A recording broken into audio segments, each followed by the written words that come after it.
ونستغفره ونعوذ بالله من شرور أنفسنا ومن سيئات أعمالنا من يهده الله فلا مضل له ومن يضلل فلا هادي له وأشهد أن لا إله إلا الله وحده لا شريك له وأشهد أن محمدا عبده ورسوله أما بعد فإن أصدق الحديث كتاب الله وخير الهدي هدي محمد صلى الله عليه وسلم وشر الأمور محدثاتها فإن كل محدثة بدعة وكل بدعة ضلالة وكل ضلالة في النار. Para jemaah sekalian, rahimani wa rahimakumullah. Alhamdulillah, pada kesempatan malam hari ini Allah Subhanahu wa ta'ala memberikan kemudahan bagi kita semua untuk bisa melanjutkan pengajian rutin kita masih di dalam pembahasan Kitabut Tauhid yang ditulis oleh Al-Imam Al-Mujaddid Muhammad bin Abdul Wahhab rahimahullahu ta'ala.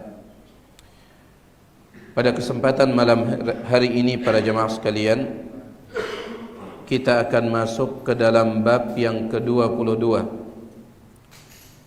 Bab yang ke-22 pada halaman yang ke-41.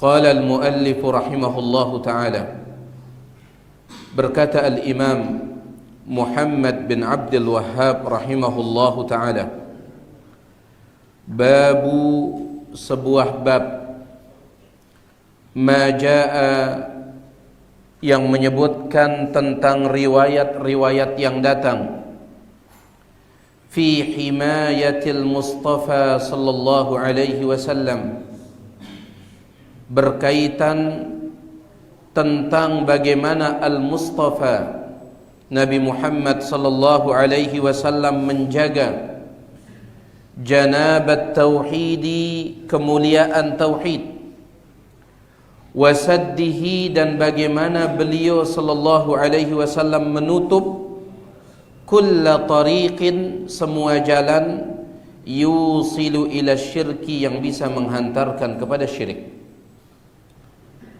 Nah, ini dia bab yang ke-22.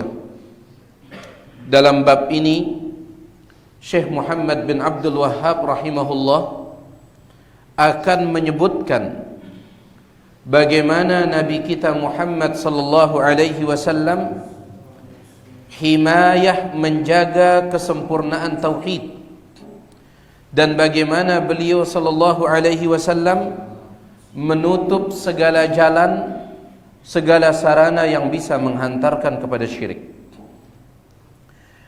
Di dalam bab ini Syekh Muhammad bin Abdul Wahhab rahimahullah mensifati Nabi sallallahu alaihi wasallam dengan sebutan Al-Mustafa. Apa makna Al-Mustafa? Al-Mustafa artinya yang terpilih. Ya. Al-Mustafa artinya yang terpilih. Sebenarnya tidak ada satupun ayat Al-Quran dan juga hadis Nabi sallallahu alaihi wasallam yang secara khusus menyebut kata-kata Al-Mustafa ini. Tetapi sifat ini ditetapkan oleh para ulama berdasarkan sebuah hadis yang diriwayatkan oleh Imam Muslim dalam kitab sahihnya.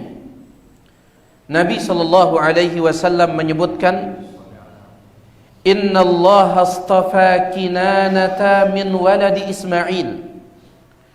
Sesungguhnya Allah istafa, memilih, Kinanah, dari anak keturunan Nabi Ismail. Kinanah ini adalah kakek Nabi alaihissalam yang nomor 13.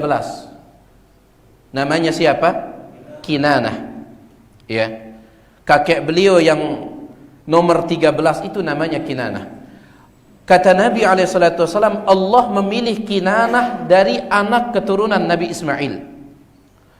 Wastafa Quraisyan min Kinanah. Kemudian Allah memilih Quraisy dari keturunannya Kinanah. Quraisy ini adalah kakek Nabi SAW nomor 10. Ya, nama aslinya Fihir.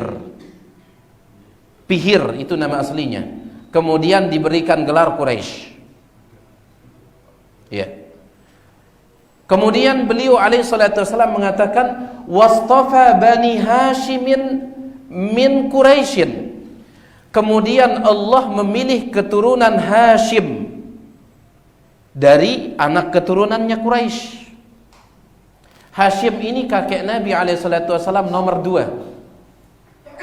Ya, yang sebelum Abdul Muttalib. Kemudian Nabi SAW mengatakan, "Wastafani min Bani Hashim." Kemudian Allah istafani, memilihku dari keturunan Hashim ini. Ya. Maka dari hadis ini diambil oleh para ulama gelar Nabi SAW Al-Mustafa, orang yang terpilih. Betul-betul dipilih dari keturunan terbaik. Coba, pertama, beliau adalah keturunannya Nabi Ismail. Kemudian Ismail ini punya banyak keturunan. Dia punya banyak keturunan, diantaranya Kinanah. Sayyi Kinanah, kakek Nabi SAW nomor berapa? 13. Kinanah ini punya banyak keturunan, di antara keturunannya Fihir. Siapa Fihir? Kakek Nabi SAW nomor 10 yang diberikan gelar Quraisy. Kemudian Quraisy ini punya banyak keturunan, di antaranya Hashim. Kakek Nabi SAW nomor berapa? 2. Ya. Kemudian dari Hashim ini banyak lahir keturunan, di antaranya adalah Nabi Muhammad sallallahu alaihi wasallam. Betul-betul silsilah yang sangat-sangat luar biasa. Ya, disaring oleh Allah Subhanahu wa taala. Baik. Jadi Syekh Muhammad bin Abdul Wahhab sekali lagi dalam bab ini menggelari Nabi SAW dengan gelar Al-Mustafa, orang yang terpilih. Jadi beliau menjelaskan bahwa Nabi SAW Al-Mustafa ini sangat-sangat menjaga janabat tauhid, kesempurnaan tauhid. Di antara cara Nabi SAW menjaganya adalah Nabi menutup segala tarik, segala jalan yang bisa menghantarkan kepada syirik. Untuk mendukung pernyataan beliau bahwa Nabi SAW sangat semangat menjaga tauhid, menjaga umat ini supaya tidak jatuh dalam syirik, maka Syekh Muhammad bin Abdul Wahhab rahimahullah membawakan beberapa dalil. Yang pertama, wa qauluhu ta'ala, firman Allah Subhanahu wa ta'ala di dalam surah At-Taubah ayat 128. Allah Subhanahu wa ta'ala menyebutkan, laqad ja'akum rasulun min anfusikum, laqad, sungguh benar-benar, ja'akum, telah datang kepada kalian, rasulun, seorang rasul, min anfusikum, dari kalangan kalian sendiri, yaitu dari kalangan manusia, dan lebih khusus lagi dari kalangan bangsa Arab. Karena orang-orang Makkah itu mengatakan tidak mungkin manusia menjadi nabi. Ya. Ada 3 yang paling ditentang oleh orang Makkah pada saat itu. Menurut mereka tidak masuk akal. Ada 3. Yang pertama, yaitu Nabi Muhammad alaihi salatu wasallam menjadi nabi. Ini sangat mereka tentang. Kemudian yang kedua, yang berhak menerima ibadah itu hanya satu Tuhan. Siapa? Allah. Sangat mereka tentang. Sedangkan yang ketiga, bangkit setelah kematian. Ini bagi mereka tidak masuk akal. Bagaimana tubuh yang hancur lebur, tulang belulang yang hancur lebur, kemudian hidup lagi. Ini mereka tentang. Ya. Di antaranya sekali lagi adalah Nabi Muhammad SAW menjadi nabi. Menurut mereka itu yang pantas jadi nabi itu malaikat. Yang pantas jadi nabi malaikat.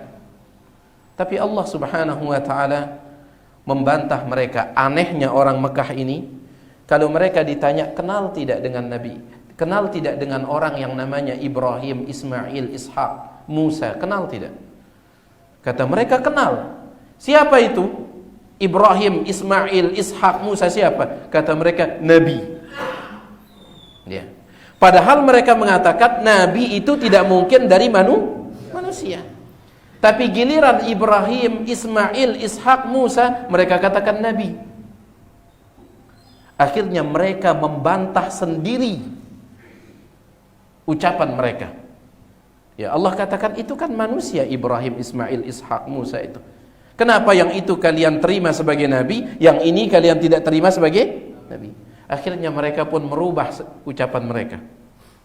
Mereka mengatakan, iya, ada manusia yang bisa jadi Nabi, tetapi manusia itu harus orang yang terpandang, terkaya dan seterusnya. Adapun Muhammad mantan anak yatim katanya. Ya. Jadi mereka rubah lagi. Baik. Allah Subhanahu wa taala dalam ayat ini mengatakan, sungguh telah datang kepada kalian rasulun, seorang rasul min anfusikum, dari kalangan kalian sendiri. Bagaimana sifat rasul ini? Azizun alaihi ma anittum. Aziz, terasa berat, alaihi, baginya, ma anittum, apa yang menyulitkan kalian. Si angkun sayangnya Nabi SAW kepada umat ini, apapun yang menyulitkan umat ini berat dirasakan oleh Rasul SAW. Bahkan banyak perkara-perkara yang sebenarnya Nabi SAW ingin memerintahkan perkara tersebut dengan perintah yang hukumnya wajib. Beliau ingin mewajibkan perkara itu, tetapi beliau tidak jadi, takut akan memberatkan umat ini. Mana contohnya? Pakai siwak setiap kali berwudu, pakai siwak setiap kali akan salat. Beliau bersabda, laula an asyqa ala ummati, seandainya tidak memberatkan umatku, la amartuhum bisiwaki inda kulli wudu'in, aku akan perintahkan mereka pakai siwak setiap kali berwudu, dengan perintah yang wajib, kata ulama. Tapi beliau tidak jadi. Kenapa? Takut memberatkan umat beliau. Dalam riwayat yang lain, laula an asyqa ala ummati, seandainya tidak khawatir memberatkan umatku, la amartuhum bisiwak inda kulli salatin, setiap kali akan salat. Tapi tidak jadi. Nabi SAW, sebagaimana yang pelungguh ketahui, beliau menganjurkan salat isya itu dipercepat atau diundur-undur? Diundur-undur. Paling bagus waktunya adalah di waktu terakhir. Pernah Nabi SAW keluar menuju Masjid Nabawi untuk memimpin salat isya. Sahabat dari tadi sudah lama menunggu, sampai sebagian mereka itu ketiduran. Bahkan dalam sebagian riwayat dikatakan takhfiqu ru'usuhum, sebagian kepala mereka itu sudah nempel di lantai itu, ketiduran.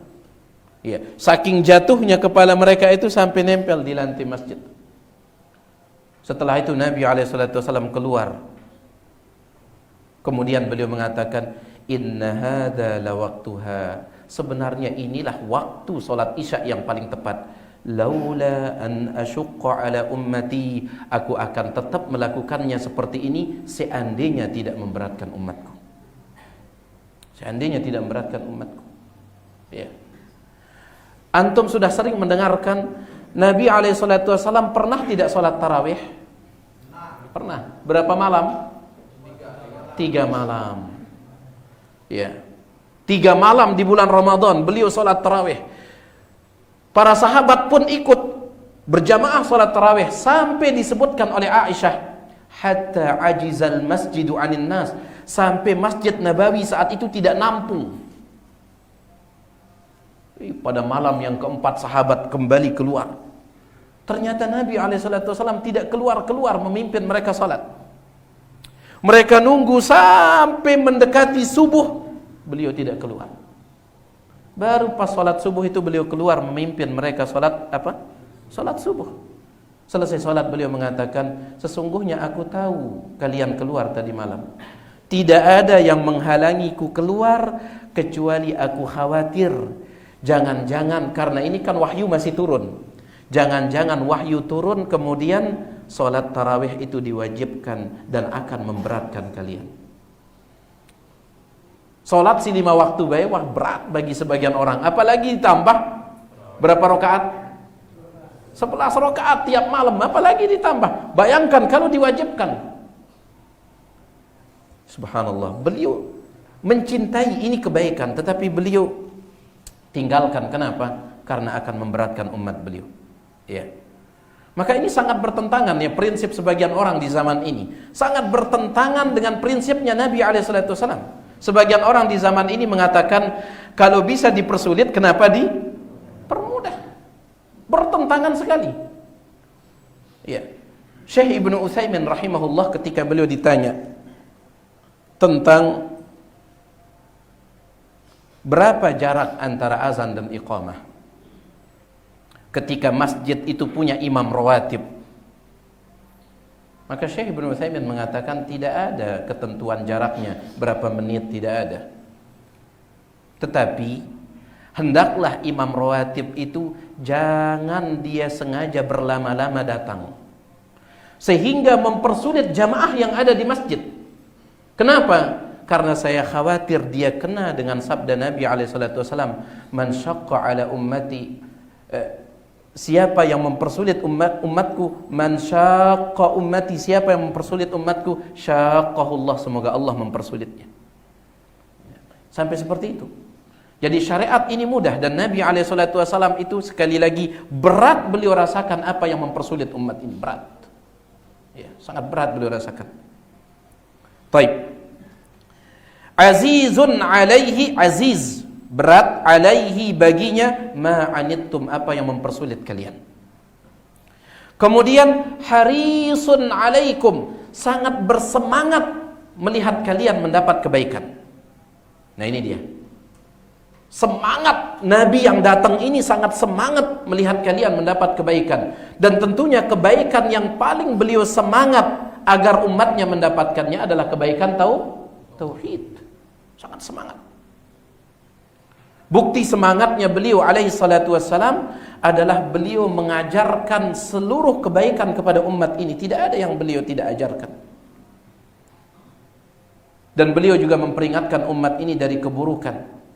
Dalam hadis yang diriwayatkan oleh Al-Imam At-Tabarani dalam kitabnya Al-Mu'jamul Kabir dengan sanad yang sahih, Nabi SAW bersabda, "Ma min syai'in yuqarribu minal jannah." Tidak ada satu apapun, sekecil apapun yang bisa mendekatkan kepada surga, wa yuba'idu minan nar, menjauhkan dari neraka, illa wa qad buyyina lakum, kecuali telah dijelaskan kepada kalian. Dalam sebagian riwayat dikatakan illa wa qad bayyantu lakum, kecuali aku telah jelaskan untuk kalian. Semangat beliau. Ya. Jemaah sekalian, sampai tata cara qada hajat pun dijelaskan. Tata cara qada hajat dijelaskan. Harisun alaikum, sangat bersemangat. Ya. Baik. Bahkan sampai disebutkan di dalam sebuah hadis yang diriwayatkan oleh Abu Daud dan Imam Nasa'i dengan sanad yang sahih, Nabi SAW mengatakan, "Innama ana lakum mithlul walid u'limukum au u'allimukum." Sesungguhnya aku bagi kalian adalah seperti seorang ayah bagi anak-anaknya. Aku bagi kalian seperti seorang ayah bagi anak-anaknya. U'allimukum, aku akan terus mengajarkan kalian. Cuman kadang kita jemaah sekalian, kadang sebagian umat manusia ini tidak sadar dirinya disayang. Itu masalahnya. Dalam hadis yang lain, Nabi SAW mengatakan, perumpamaan antara aku dengan umatku seperti seseorang menyalakan api di malam hari di tempat yang terbuka. Ya. Membuat api unggun di malam hari di tempat yang terbuka. Ini perumpamaan Nabi SAW dengan umat ini. Nabi SAW seperti orang yang menyalakan api itu. Setelah api itu menyala, maka mulailah binatang yang sering kunang-kunang, laron. Mulailah laron ini mendekati api tersebut. Ya. Laron ini mulai dia mendekati api itu. Baik. Sedangkan orang yang menyalakannya itu berusaha untuk mengusir laron ini supaya tidak terbakar. Nabi SAW mengatakan, fa ana akhidun bihujazikum, aku memegang pakaian kalian dari belakang, sambil mengatakan an-nar, an-nar, itu neraka, itu neraka. Aku pegang pakaian kalian dari belakang. Walakinnakum tatafallatuna minni, tetapi kalian mencoba melepaskan diri dariku. Subhanallah. Harisun alaikum, sangat sayang Rasul alaihi salatu wasallam. Ya, sangat bersemangat terhadap umat ini mendapatkan kebaikan. Kemudian Allah tutup dengan mengatakan bil mu'minin raufur rahim, terhadap orang yang beriman rauf, sangat pengasih, rahim, dan sangat penyayang terhadap orang yang beriman. Ya. Beliau itu sebelum sahabatnya mengungkapkan kesulitannya, beliau sudah tahu. Pernah kita sampaikan kepada antum hadis yang diriwayatkan oleh Imam Bukhari. Abu Hurairah itu kan sahabat miskin. Miskin atau kaya Abu Hurairah? Miskin. Miskin sekali. Ya. Bahkan dia berkali-kali tidak makan, Abu Hurairah. Dalam riwayat Imam Bukhari, Abu Hurairah ini pernah sangat kelaparan sekali. Lapar sekali. Akhirnya Abu Hurairah pun dia berdiri di jalan yang biasa dilewati oleh orang untuk datang ke Masjid Nabawi. Ya. Dia berdiri di jalan yang biasa dilewati oleh orang untuk datang ke Masjid Nabawi. Dia lapar sekali. Maka dia pun sengaja menghentikan orang-orang yang lewat. Lalu dia sengaja bertanya tentang tafsiran ayat yang sebenarnya dia tahu tafsirannya, tetapi dia ingin orang yang dia tanya itu melihat wajahnya yang kelaparan itu. Kan kadang lapar itu terlihat di wajah. Ya. Sedih, bahagia, kesel itu bisa terlihat di wajah. Malu, termasuk juga lapar. Sengaja dia tanya. Maka datanglah Abu Bakar, lewatlah Abu Bakar, dia cegat. Abu Bakar, apa tafsiran ayat ini? Kata Abu Hurairah dalam riwayat Imam Bukhari, saya sengaja bertanya supaya diajak makan. Tapi Abu Bakar itu menjawab sesuai dengan pertanyaan. Oh, tafsirannya begini, begini, begini. Setelah itu Abu Bakar pergi. Ya. Setelah itu Umar pun lewat, dicegat lagi. Umar, antum tahu tidak tafsiran ayat ini apa tafsirannya? Ternyata Umar pun menjawab sama seperti Abu Bakar. Tafsirannya begini, begini, begini. Setelah itu pergi. Ya. Tidak lama kemudian maka terlihat Nabi SAW datang. Abu Hurairah ingin bertanya, tetapi Nabi mengatakan cukup, ayo kita makan. Subhanallah. Bil mu'minin raufur rahim. Beliau merasakan penderitaan para sahabat itu. Ya. Beliau merasakan apa yang dirasakan oleh para sahabat. Taib. Jadi ini dia ayat yang dibawakan oleh Syekh Muhammad bin Abdul Wahhab untuk mendukung bab ini. Bab betapa Nabi SAW menjaga tauhid, kebaikan yang paling besar. Ya. Kemudian menutup segala pintu menuju kesyirikan, keburukan yang paling besar. Beliau sangat semangat melihat umat ini mendapatkan kebaikan. Dalil berikutnya, an Abi Hurairah radhiyallahu anhu qala, dari Abu Hurairah radhiyallahu anhu dia berkata, qala Rasulullah sallallahu alaihi wasallam, Rasulullah sallallahu alaihi wasallam bersabda, la taj'alu buyutakum kubura, jangan jadikan rumah-rumah kalian seperti kuburan. Wala taj'alu qabri 'idan, dan jangan jadikan kuburanku sebagai tempat hari raya. Wasallu alayya, bersalawatlah kalian kepadaku. Fa inna salatakum, sesungguhnya salawat kalian, tablughuni, akan sampai kepadaku, haitsu kuntum, dimanapun kalian berada. Rawahu Abu Dawud bi isnadin hasan. Hadis ini diriwayatkan oleh Imam Abu Dawud dengan sanad yang hasan. Sebagian ulama mengatakan sanadnya sahih, di antaranya Imam Ibnu Abdul Hadi. Wa ruwatuhu thiqat, dan para perawi hadis ini terpercaya. Baik. Dalam hadis ini jemaah sekalian,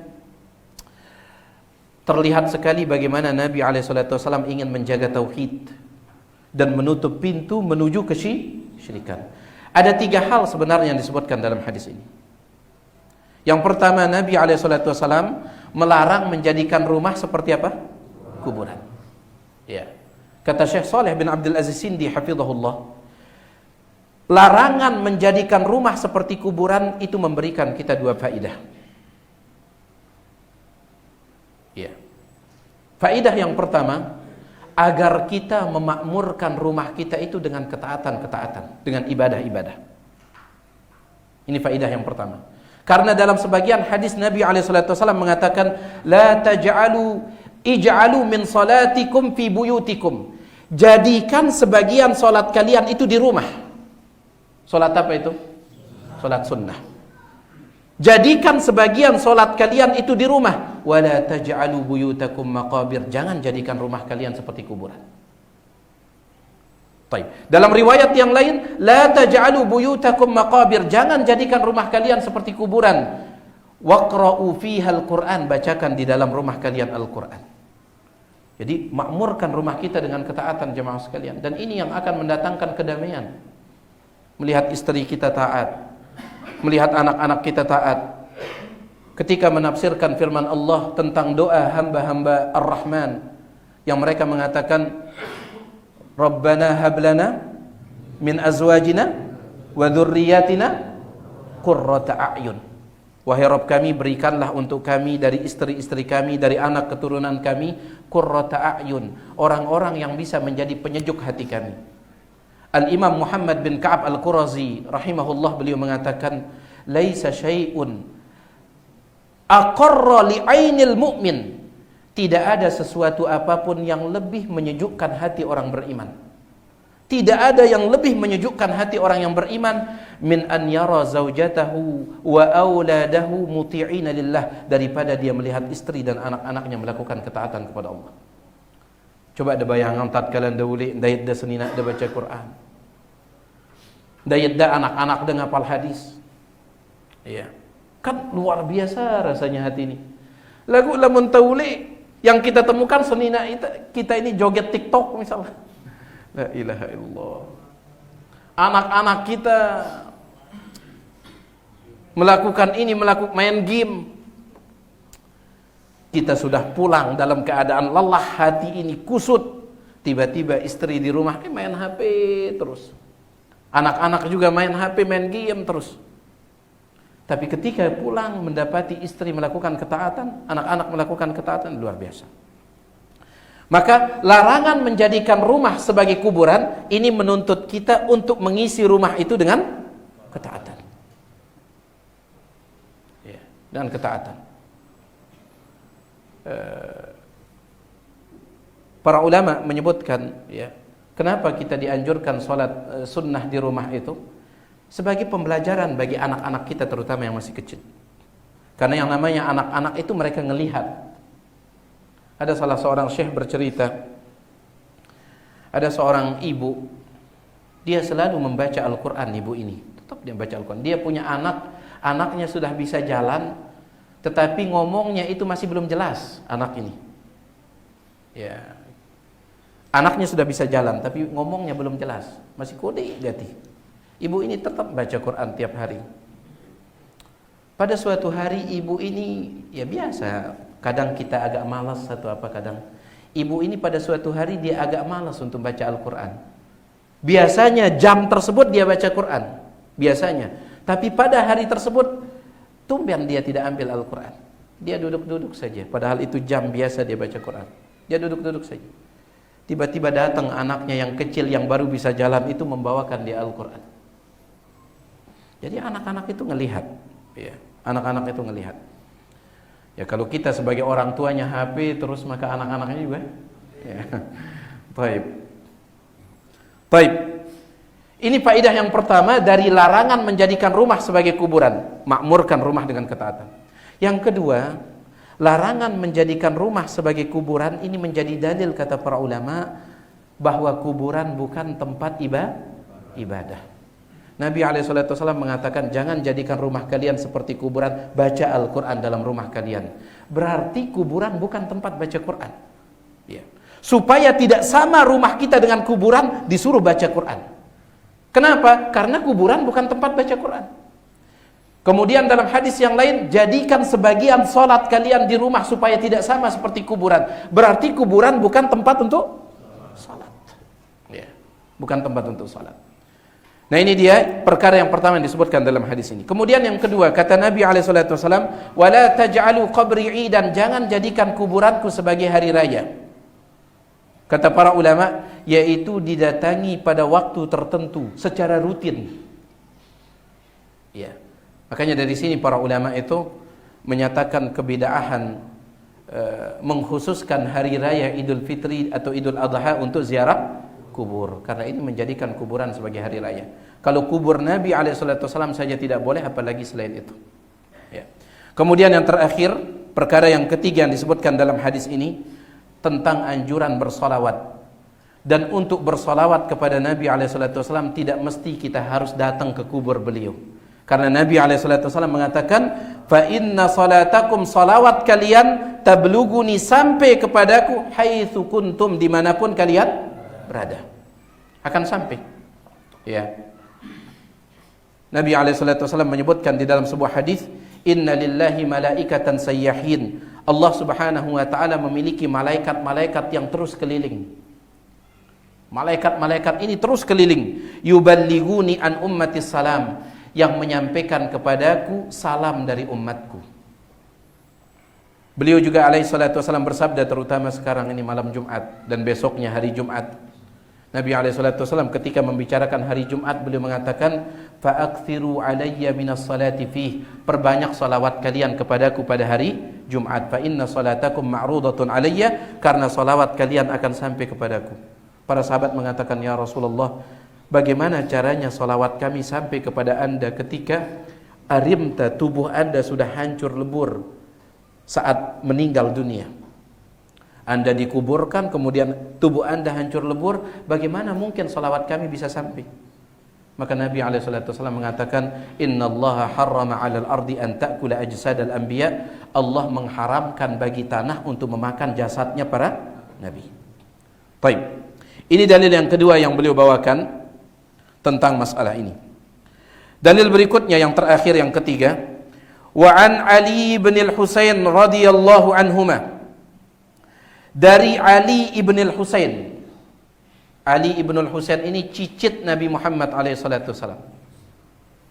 Betul tidak bahasa tiang cicit, di bawah cucu? Cicit bahasanya? Iya. Baluk? Oh. Di bawah baluk baru cicit ya? Oh, cicit itu baluk. Nah, jadi kan Nabi SAW itu punya dua cucu dari Fatimah, Hasan dan Husain. Nah, Husain ini bapaknya Ali, dan Husain ini juga punya anak namanya Ali. Ya, Ali bin Husain bin Ali bin Abi Thalib, baluk Nabi SAW. Hadis ini atau riwayat ini datang dari Ali ibn al-Husain, dan Ali ibn al-Husain ini dikatakan oleh Al-Imam Az-Zuhri, dia merupakan keturunan Nabi SAW yang paling afdal. Maksudnya dari kalangan cicit dan baluk beliau itu, ya, paling afdal. Dan orang ini memiliki banyak sekali amalan-amalan yang luar biasa, di antara baktinya sama ibunya. Ya, sebutkan Ali ibn al-Husain ini sangat bakti sama ibunya. Ya, sangat bakti sekali. Orang-orang mengetahui itu. Tetapi satu hal yang membuat orang mencela dia, yaitu dia tidak pernah mau makan bareng bersama ibunya. Ini orang bakti sama ibunya, tetapi menemani ibunya makan bareng nggak pernah. Akhirnya orang-orang membicarakan dia gara-gara itu. Dia pun melakukan klarifikasi. Dia mengatakan, inni akhsha, sesungguhnya aku khawatir, seandainya aku makan bareng bersama ibuku, kemudian mata ibuku melihat lauk, dan aku juga melihat lauk itu, bareng kami melihatnya, bareng. Tetapi tasbiqu yadi yada ummi, tetapi tanganku lebih cepat mengambilnya dari tangan ibuku. Padahal bareng-bareng kita ngelihat lauk itu. Ya, cuman tanganku lebih cepat mengambilnya. Fa akunu bidzalika qad aqaqtuha. Aku khawatir kalau seperti itu berarti aku telah durhaka kepada ibuku. Ini luar biasa orang. Ya. Luar biasa baktinya sama ibunya. Kemudian juga di antara kehebatannya orang ini, Ali ibn Husain bin Ali bin Abi Thalib ini adalah dia menyembunyikan amal perbuatannya, amal solehnya. Ya. Terutama sedekahnya disebutkan dia selalu keluar di malam hari, di tengah malam, sambil memikul gandum di atas pundaknya, kemudian diam-diam dia letakkan gandum itu di depan pintu orang yang miskin, yang fakir. Besoknya ketika orang miskin ini keluar dari rumahnya untuk sholat subuh, tiba-tiba dia temukan gandum di depan rumahnya, dan dia tidak tahu siapa yang meletakkannya. Orang-orang saat itu tidak ada yang tahu, tidak ada yang tahu.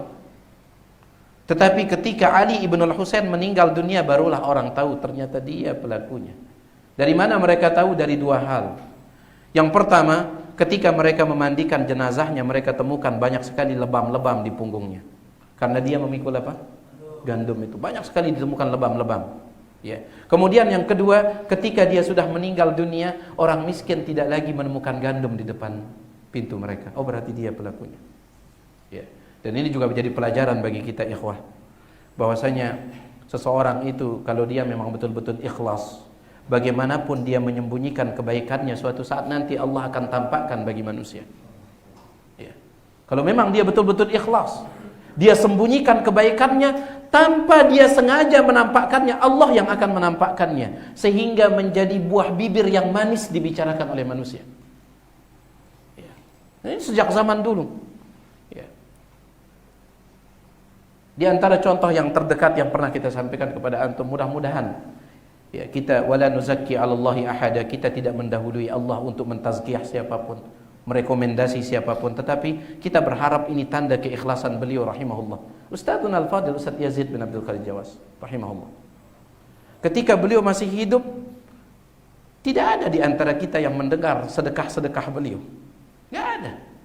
Tapi kemarin ketika beliau meninggal dunia, tiba-tiba terbongkar sedekah-sedekah beliau, sumbangan beliau ke Palestina, sumbangan beliau ke masjid ini, sumbangan.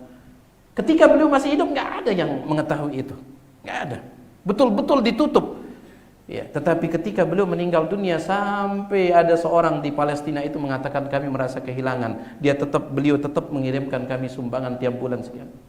Subhanallah. Jadi seseorang kalau memang dia betul-betul ikhlas, meskipun dia sembunyikan, suatu saat nanti Allah akan tampakkan kebaikannya itu sehingga menjadi buah bibir yang manis ya, di kalangan manusia. Baik, kita kembali. Wa an Ali ibn al-Husain, dari Ali ibn al-Husain radhiyallahu taala anhuma, annahu, bahwasanya dia Ali ibn al-Husain ini pernah melihat rajulan, seorang laki-laki, yaji'u, datang, ila furjatin, ke sebuah furjah. Furjah itu sebuah semacam lobang. Ya. Kanat inda qabrin Nabi sallallahu alaihi wasallam, yang lobang itu ada di samping kubur Nabi alaihi salatu wasallam. Semacam ruangan kecil lah di dekat kubur Nabi alaihi salatu wasallam. Nah, laki-laki ini fayadkhulu fiha, masuk ke dalam ruangan kecil itu, lubang kecil itu dia masuk. Fayad'u, di sana dia berdoa. Jadi sengaja laki-laki ini datang berdoa di samping kubur Nabi alaihi salatu wasallam. Fanahahu, cicit beliau ini, balok beliau ini, Ali bin al-Husain melarang laki-laki tersebut. Melarangnya. Waqal, kemudian berkata, ala uhaddithukum hadithan, mau tidak engkau aku beritahukan sebuah hadis? Itu kata Ali bin al-Husain kepada laki-laki itu. Mau tidak engkau aku beritahukan sebuah hadis? Sami'tuhu min abi, yang aku dengarkan langsung dari bapakku. Siapa nama bapaknya? Husain. An jaddi, dari kakekku. Siapa kakeknya? Ali. An Rasulillah sallallahu alaihi wasallam, dari Rasulullah sallallahu alaihi wasallam. Apa kata Nabi alaihi salatu wasallam? La tattakhidu qabri 'idan, jangan jadikan kuburku sebagai tempat id yang kalian selalu datangi pada waktu-waktu tertentu, rutin. Ya, jangan. Wala buyutakum kubura, dan jangan jadikan rumah-rumah kalian sebagai kuburan. Wasallu alayya, bersalawatlah kepadaku. Fa inna taslimakum, sesungguhnya salam kalian, dalam sebagian riwayat salawat kalian, ya beluguni akan sampai kepadaku ainama kuntum, dimanapun kalian berada. Jadi tidak mesti harus datang. Ya. Silahkan kalian ucapkan salawat dan salam kepadaku dimanapun kalian berada. Itu akan sampai. Karena Allah menugaskan malaikat-malaikat untuk menyampaikannya. Rawahu fil Mukhtarah, hadis ini diriwayatkan oleh Al-Imam Diyauddin Al-Maqdisi dalam kitabnya Al-Mukhtarah, dan hadis ini riwayatnya hasan. Nah, inilah dia para jemaah sekalian 3 riwayat atau 3 dalil yang dibawakan oleh Syekh Muhammad bin Abdul Wahhab rahimahullahu taala untuk menegaskan kepada kita bahwasanya Nabi SAW sangat bersemangat untuk menjaga kebaikan bagi umat ini dan menghalangi mereka dari keburukan. Dan kebaikan yang paling besar, yang paling diinginkan oleh Nabi untuk umat ini adalah kebaikan tauhid, dan keburukan yang paling dikhawatirkan oleh Nabi SAW untuk menimpa umat ini adalah keburukan syirik. Nah, inilah dia apa yang bisa kita sampaikan. Mudah-mudahan yang sedikit ini ada manfaatnya. Tiang yang maaf atas segala kekurangan. Kalau ada yang ingin ditanyakan, tiang persilahkan selesai azan kalau ada.